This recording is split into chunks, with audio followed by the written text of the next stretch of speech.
Hello everyone, a very warm welcome to you all. Today, in this video, we will be learning about different types of companies in a super simple way.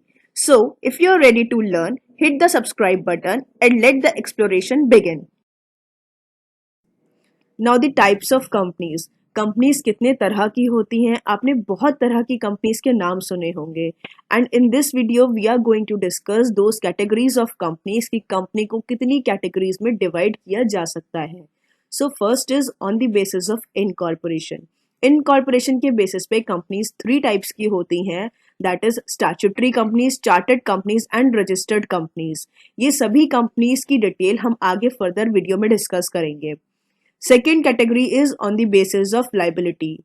On the basis of liabilities, companies are of two types, unlimited companies and limited companies.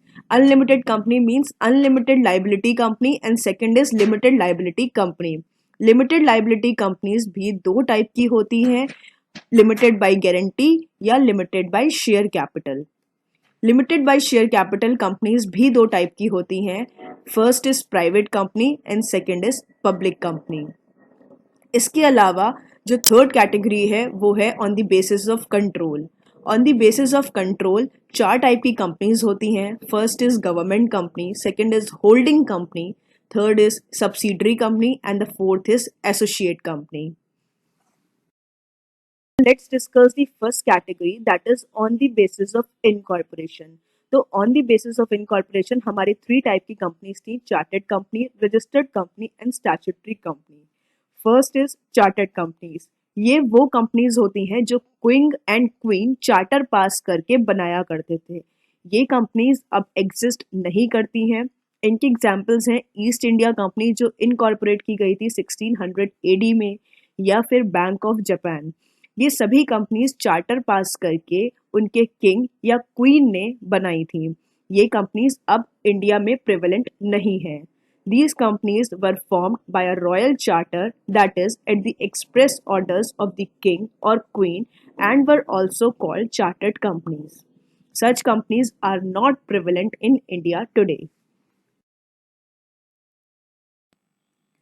Next is statutory companies. ये वो companies होती हैं जो parliament act से बनती हैं means इन company को form करने के लिए अलग से पार्लियामेंट में एक एक्ट पास किया जाता है for example LIC life insurance corporation ये बनी है अंडर LIC एक्ट 1956 के अंडर इन कंपनीज के नाम के आगे लिमिटेड वर्ड लगाने की रिक्वायरमेंट नहीं होती है even though the liability is limited So, this type of companies are incorporated by an act of parliament or the state legislature. Each such company is incorporated by a separate act. Such companies are called statutory companies.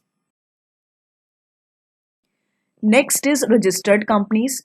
ये companies वो companies होती हैं जो incorporate हुई हैं under section 2 clause 20 of companies act 2013 या फिर companies act 2013 से पहले जो हमारा कंपनीज एक्ट था वो था 1956 उसके पहले था 1913 उसके भी पहले था 1882 एंड सो ऑन तो जो भी हमारे कंपनीज एक्ट हैं वो उनके अंडर जो भी कंपनीज रजिस्टर्ड की जाती हैं उनको बोलते हैं हम रजिस्टर्ड कंपनीज इन कंपनीज के जो मेंबर्स होते हैं उनकी राइट्स एंड लाइबिलिटीज गवर्न होती हैं by the provisions of companies act और the special act under which they are incorporated These companies can be private as well as public. So, companies incorporated under the Indian Companies Act 2013 or any other earlier act fall under these categories. These are called registered companies.